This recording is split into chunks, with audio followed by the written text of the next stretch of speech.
มานั่งภาษาติดต่อมาเนี่ยผู้สาวจะเอาอีกบ่เฮ้ยก็อยู่3 คน4 คนเมียจะให้เอาบ่ล่ะจะเอาเมียอีกคนหนึ่งจะให้เอาบ่นับได้นะไอ้น่ะเอาก็เอาแล้ววะไม่มานั่งคนติดต่อมาจังว่าแรกอะเว้าในใดก็เว้าติเผื่อว่ามีคนติดต่อมานี่จะได้นะอย่าได้นั่นใดบางงามบางยานาเห็ดเก่งพอหนาวบ่งามก็ยาเขาแต่เฮ็ดเก่งเก่งพอนะคือจะไปเถื่อได้เราทุกคนผู้ใดที่ว่าสนใจอยากมาเป็นเมียบ่าวสูงอีกเนาะแล้วว่าสีขี้ลายหรืองามจะได้กับยาขอต่อเฮ็ดเก่งเพิ่นว่าเอาสบายดีเนาะทุกคนเนาะวันนี้ก็มาหาบ่าวสูงอีกเนาะเพิ่นอยู่ไสดีเรียนแต่เปิดประตูไว้พุ่นทุกคนเลยสังเนาะไปเห็นยังกอกๆแก่ๆเนี่ยห่วยสะแพ่เห็นยังล้างถ้วยไปตื่นทุกคนเลยล้างถ้วยบ่าวสุกไปใส่อยู่ล้างบ้านคุณตี้เพิ่นเองยังอยู่ล้างบ้านท่ายาบ่จะล้างถ้วยเนาะล้างถ้วยนึ่งข้าวเพิ่นว่าเพิ่นทุกคนเอ้ยเพิ่นเห็นยังเด้พวกสบายดีสบายดีอีนายนี่มาอีกเลยพากันเห็นหยังเก็บพื้นหน้าเก็บพื้นเก็บพื้นแล้วมันแดดนะพื้นแห้งแล้วเอาเขาไปไหนพ่นบ่ได้ตกลายมืออะไรเด้เนาะปะนาอีนายอันนี้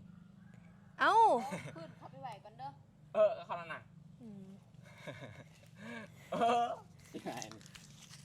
จะดีนะดูเสียก็มาใส่เนาะมาเก็บพื้นนะมันแดดยุ่งกระลายอะไรเว้ยว่างนะอีนายอันนั้นเพื่อนอันนั้นฮะที่นาเก็บพื้นเก็บยังเขาเพื่อนนะยุ่งกระลายหลายติดใส่อันนี้เจ้าไอ้นี่อีนายนี่เลยติดกับปั้นเฮาเนี่ยจะเขาไปไหนล่ะเก็บของเก็บพื้นนักใส่มาเด้อนี่เข้าห้องน้ำเดี๋ยวงานกันมาถ่ายเสียข่อยก็มานำนี่ไปยืนเนี่ยมึงหนึ่งนี่เป็นบอลลงมานำเด้อเก็บของเก็บพื้นนะไปไหวดังฝนสอดตกแล้วนี่เก็บให้นักใส่ละโจมอยู่กับไรเนาะเก็บให้นักใส่โจมสมาคาแท้ผัวก็ได้อาบน้ำแล้วบ่นี่นะยังนะท่านอาบบ่เก็บพื้นแหละไปแล้วเมื่อคืนนี่ฮะคืนนี้นั่นเป็นไหนฮะคืนนี้เป็นไหนกระบอกมันตีละสิท้าฟังนี่เป็นน้องใหม่มีอะไรกันมันมีบ่ละน้องมันนะมีแล้วบ่คิดยามีตะกอกบ่จ๊ะอันนั้นทานมืดนะทานเบิดเนาะเอาพื้นนี่แหละไปดังยุงร้ายได้นี่ได้ให้บ้านไหนนะแผนเธอเห็นเพิ่นหลังสวยอยู่อันนี้แหละพื้นนะหานกลมมันลำใหญ่ลงเจ้าบ่หานอีนักใส่ขึ้นมันขึ้นได้เลยนะอีนักใส่ขึ้นขักเนาะใส่เมียอีกเพิ่นทุกคนทะเลนักใส่เพิ่นอันนี้เนี่ยเขาห้องน้ำติเป็นหลังบ้านเพิ่นเนาะทุกคนนักใส่กำลังตื่นจะนอนปลุกเอาตื่นจะนอนเมื่อคืนนี่บ่ได้นอนไปเห็นยังบ่ได้นอนบ่เศร้าก็บ่เศร้า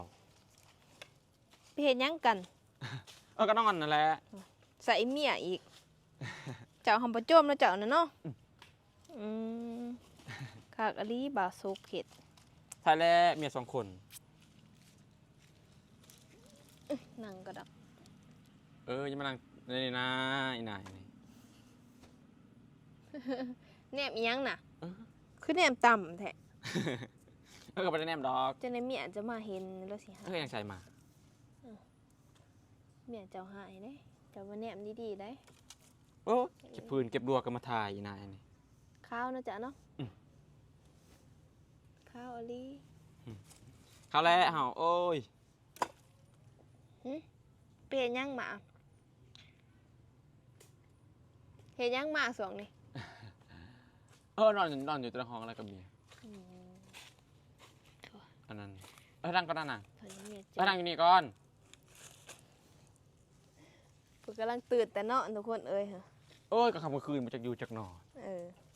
เอ้ยไปไหน อยู่ก็ได้หลายเพิ่นใส่สูงทุกคนเอ้ยมัน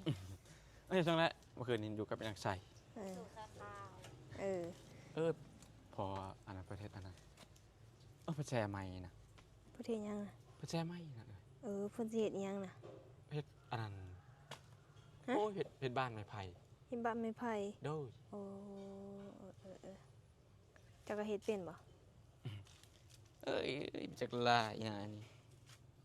จะพื้นเก็บรวดกับมาท้ายกับนางใส่เออ ไปติขึ้นเทิงยุ่งหลายนี่ ถ้าก็หน้ามันจะมาเก็บหน้าก ระโจมไปเลยติเจ้ากะ บ้านา สิย่างไปแต่โต เออก ระโจมมาก่อนนี่ใส่ตะเมียให้ตะเมียโจมโอ้เพิ่นทุกคน แล้วป้านา เอา พี่บ้านมีนายนี่ฮะ ก็ไปดังเองจ้ะโอ้ อยู่หลังบ้านอยู่หน้าบ้านก็มาถ่าย อืม โอ้ เปิดนี่แม่ไฟมืดแล้วเด้นี่เปิดไฟแน่ เปิดหน้าเจ้าแล้วนะหันมา นี่ใช้ข่อยเสียบ่เป็น มากวนเวลามือเดียวเฮ็ดงานก็มา โอ้ติบขาวเพิ่นกันนะนี่บ่ โอ้ นางแพรมาหลังถ้วยเนี่ยนางแพร เจ้าเฮ็ดหยังเจ้ายังบ่แรงมานี่ ก็เก็บพื้นแล้วโอ้พื้นมันแห้งเลย ซำนี้นะเวียกเจ้า ดอง เออ เขาจะมาคุมือสิเก็บเครื่องมาอยู่นั่นน่ะ แฮะสิให้เขามาอยู่บ่อลีบ่ เขาจะมาคุมือปะนี่เก็บเครื่องมาอยู่โลด สิ นอ ให้ นอยู่ห้องน้ำคุณ สิให้นอนใส่นะ นอนอยู่ห้องน้ำไปแล้ว บ่แล้วก็บ่อยากนอนแล้วอยู่ห้องน้ำเนาะอืม อยากใส่น้ำแพรหนึ่งเข้าแล้วยังแรง เดี๋ยวนี้จะข้าวคือเนาะจ้ะเนาะอืมจะไปเฮ็ดหยัง ข้าวพนังสติกล่อง บ่ ม้วนนั่นน่ะ ตีจังตีเป็นบ่ เป็นอะไรนะ ตีเป็น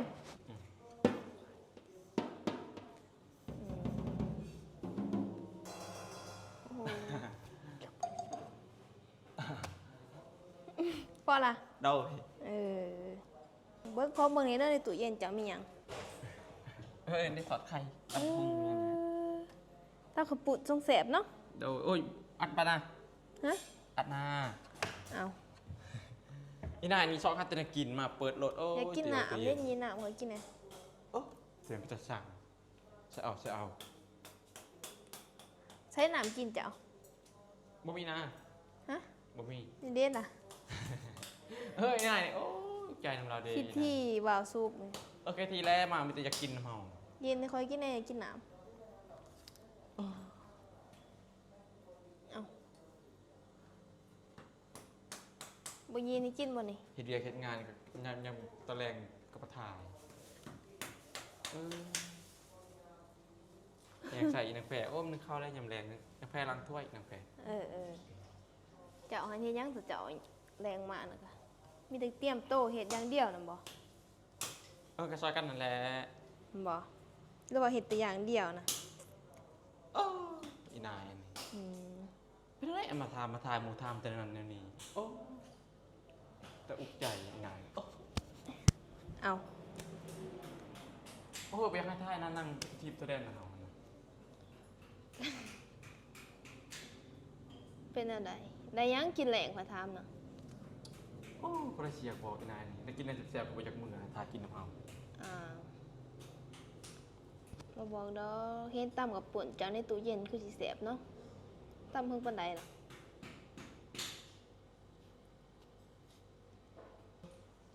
ว่าคือ ฮะ เห็นได้กินได้อยากไปอยากกินน้ำเอา ว่าออลลี่เลยนี่ อีนายเป็นพิธีศาสตร์ ถ่ายเลยโอ้ ว่าออลลี่ได้นี่นะ เจ้านาปินว่าพี่ปินไปยังละทางนะ โอ้ยรายงานเก็บไม้เก็บพื้นก็ถ่ายมื้อนี้เงินเดือนข่อยออกข่อยสิเอาเงินมาให้ เท่าไหรนะ เท่าไหร จะอยากได้เท่าใด โอ้ย2-3 แสนพอแล้ว 2-3แสนโผโอ้คือสิเอาหลายแท้ ก็มาถ่ายกูมืออะไรแล้ว มาถ่ายยังบ่อยากให้มาถ่าย ยังหาย ก็มา เจ้า กูมือก็เว้นก็มาต้องเสาก็มายังแรงก็มาเพราะได้ไปดูกระเดกกระดอน บัดเงินเดือนออกบ่อยากได้หลาย อะไรแล้วมาถ่ายเฮา เอาเป็ดมาขาติข่อยสิให้ อันนั้นบ่เป็นเอาไฮดอกอันนั้นเดี๋ยวซื้อเป็ดมาดอกอันนั้นฮะ ก็ซื้อเป็ดกระต่างให้กระต่างเด้ซื้อเป็ดตัว50 นางแพงกว่าเธอ ได้บ่ล่ะ โอ้ เอาเงินนี่ ตอน พ นั้ อน เรื่องเงินนี่ตาตีตาสูนเนาะ ก็อยากได้แล้วค่อยไปอยากได้เงิน อืม นั่นแหละชื่ออันนั้นชื่อจะสอนให้อีนาน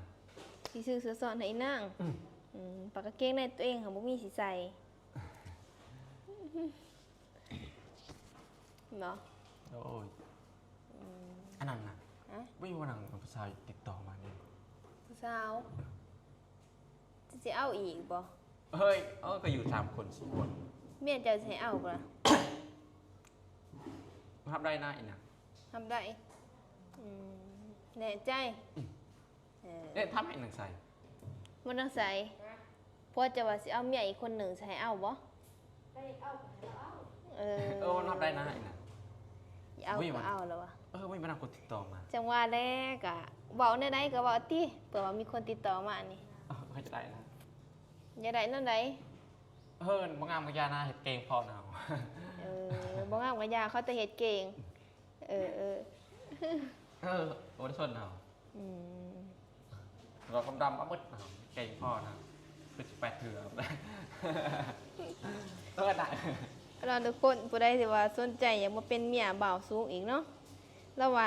สีขี้ลายหรืองามจะได้กับยาขอต่อเฮ็ดเก่งเพิ่นว่าบ่ตีเนาะ โดย ขอแต่เฮ็ดเก่งอย่างเดียวพอ พัฒนาไปไทยไม่เอาพัฒนามันเข่านา สิทายให้หยังหนึ่งเขา เอาไปไทยเพิ่งเคยเบิ่งอย่าเพิ่งเคยเบิ่ง ไผสิบ่เคยเบิ่งหนึ่งเขา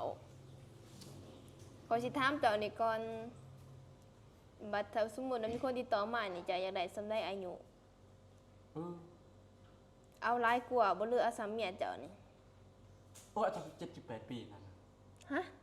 17-18 ปีนะ 17 18 ปี โอ้อยากได้ซ้ำนั้นเนาะ พอดีใหม่นะ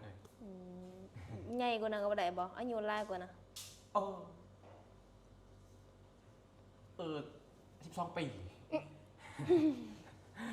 บ่แลแบบว่าอายุ20ปีขึ้นไปนะ ก็ได้หนักเลย ได้บ่ได้เนาะ โดย หรือว่าบ่ได้ในเบิดบ่ซั่นซะเขาจะเฮ็ดเก่งเรานำคนหนึ่ง18 เถื่อแล้ว ใหม่ๆก็ได้อาจสิได้อีดอก โดย แต่สิมีบ่ผู้ใดสนใจมาเป็นเมียบ่าวสุกก็ติดต่อมาได้นะทุกคนเนาะ บ่าวสุกเพิ่นยังเปิดใจอยู่ เปิดตลอดเราเป็นปิดหน้า เพิ่นอยากได้เมียอีกคนนึงมาเป็นอีก3คนมันจังเราใจดีเพิ่นว่า ตอนนั้นเมีย3 คนคักเลยนะ ของสุดน่ะเพิ่นได้เมีย3คนเด้เนาะบัดนี้นั่งริมปลา นั่งริมปะเฮาไปเลยแต่อย่ากลัว บัดนี้มันก็ขาดไปจังได๋จังนึงเนาะ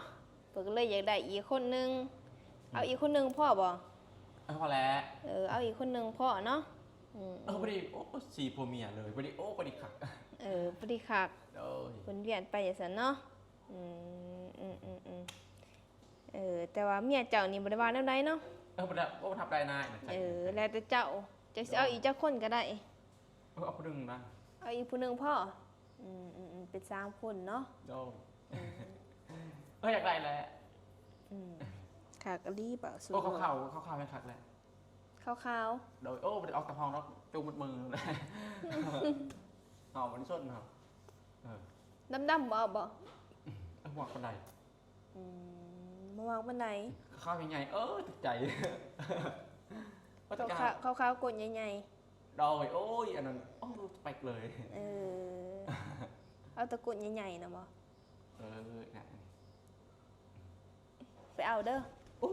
นั่งลงก็นั่งนำยืนไปยืนนำตกใจเอ้ยยังนะเฮ้ยยังอันนี้ ของเขา ยังใส่อุ่นข้าว โอ้ย เออ กินอีหยังเลย จะโหด ไปกินกับโพดเบิ่ล่ะบ่ ย่างไรก็ตาม อีนางแพ้แต่อย่ากวนมันไปบอกนะนานี่นายนี่นะถ้ามาจะกินเปิดตู้ยกตู้เย็นนะ ดู จะมาหวาน เรามาแต่โอ้ทำแต่กินข้าวก็ยังเปิดตู้ยกตู้เย็นในตำคงตำกระปุนก็จะกินเห็นนางแพ้กินกระปุนก็จะกิน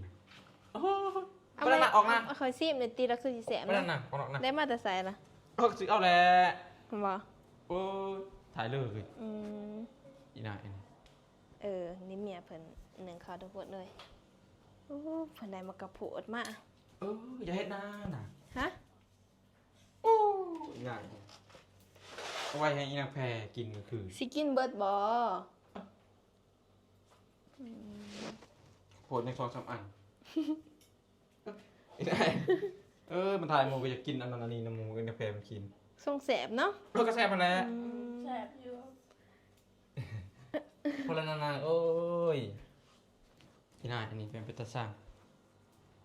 อืม กระปวดเล่าไว้ถ้าแม่ พัฒนากันไปนำอีนางนี่ อย่าลืมเด้อไปเพื่อนข่อยเด้อมาแรงเด้อ